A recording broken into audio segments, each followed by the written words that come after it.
Hey everyone, this is V-Day Master Kostya Kavutisky here for Chess.com, and today I'm going to be doing part 2 the video series How to Evaluate Chess Positions.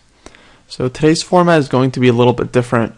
Instead of asking you just to flat out evaluate a position, I'm going to ask, what should white play here? Black's last move was obviously d5, attacking white's queen, and now I want you guys to think over your options here and try to find the best move for white, evaluating all possible moves of the queen. Okay, so if you need more time, you probably do need more than 3 seconds to evaluate a couple of different options here. I strongly suggest you pause the video and keep thinking. But otherwise, we're just going to move on and talk about this interesting position. Okay, so the critical decision that needs to be made here is whether you want to move the queen over to the king side or retreat it to the queen side. And this is not an obvious decision to make because, well, in order to make the right decision here, you're going to need some accurate foresight. Okay, well, let's start with analyzing this move, queen g4. Moving the queen over to the king side but not offering a queen trade with queen h4, which would be a separate story, right?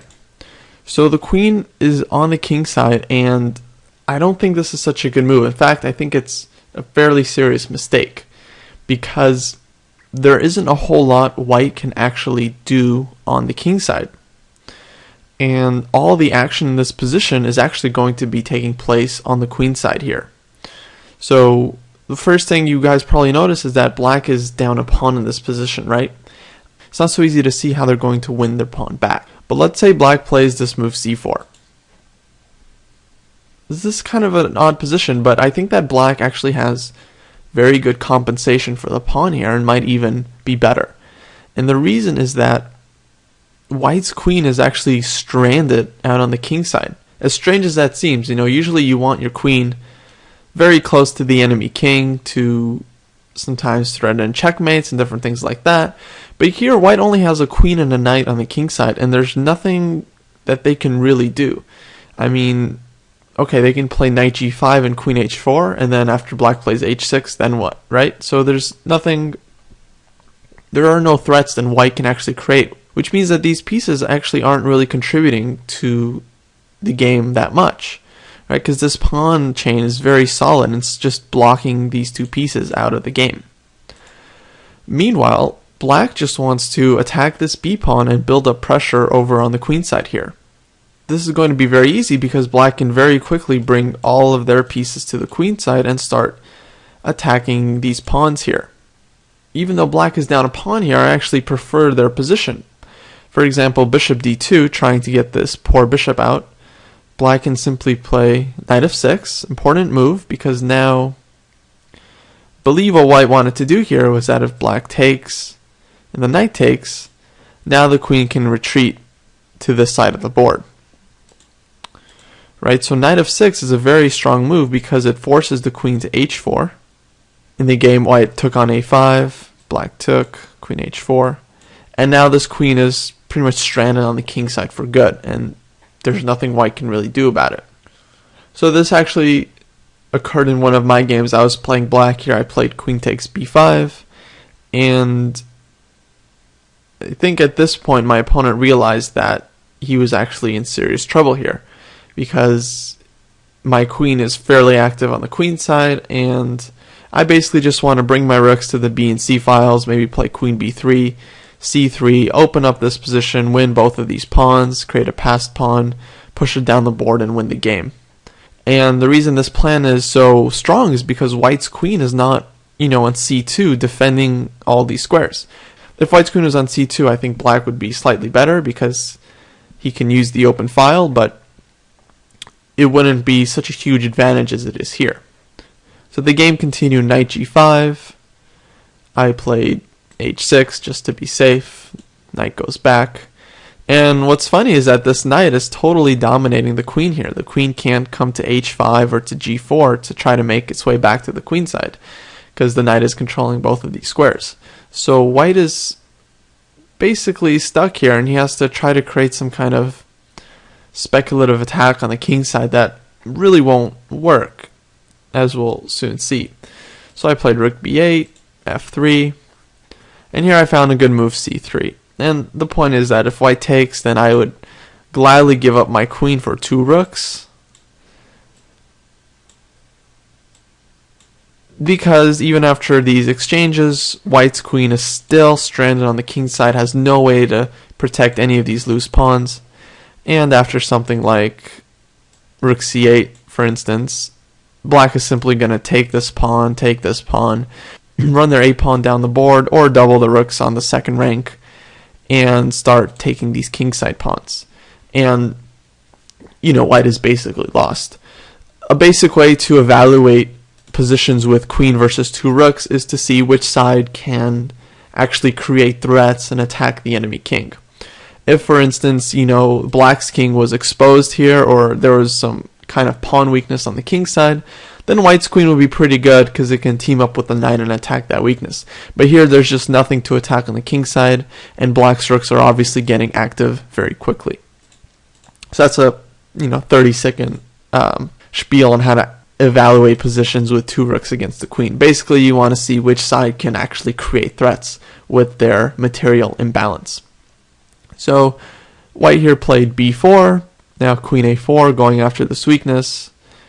And okay, I think we can stop here. Basically, black has a huge advantage. They're not down a pawn. This pawn is very strong. And effectively, we're playing with an extra queen here on this queen side.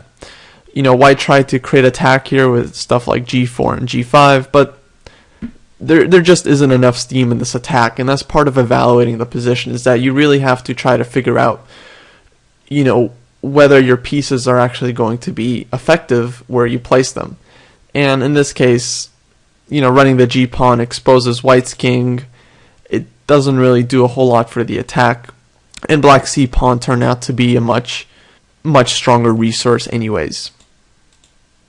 So going back to this critical position, I hope you guys sort of understood the key point here, is that even though white was up a pawn, this queen being stranded on the king side is a serious mistake, and cost white the game. So back in this position, if white had played something like queen c2, and let's say rook c8, queen e2, and c4, I think this was the best white can do. And here white is actually probably slightly better, maybe even close to having a significant advantage, because here white does have an extra pawn.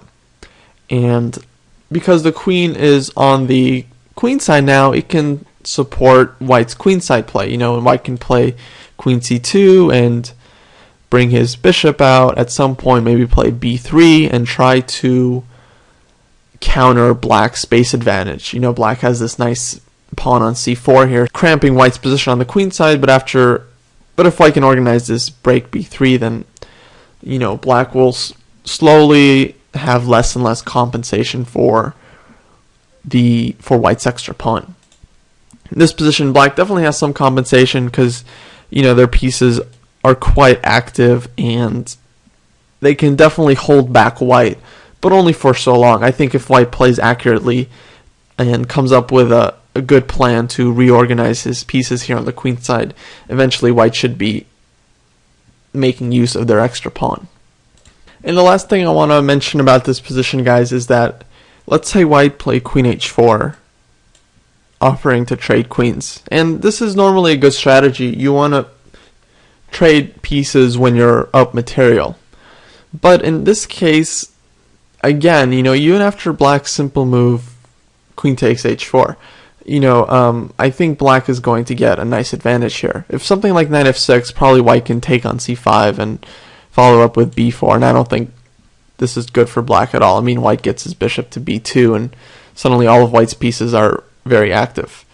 But after the simple queen takes h4, knight h4, and c4, again, white's pieces are quite passive, and black is probably going to win back their pawn soon.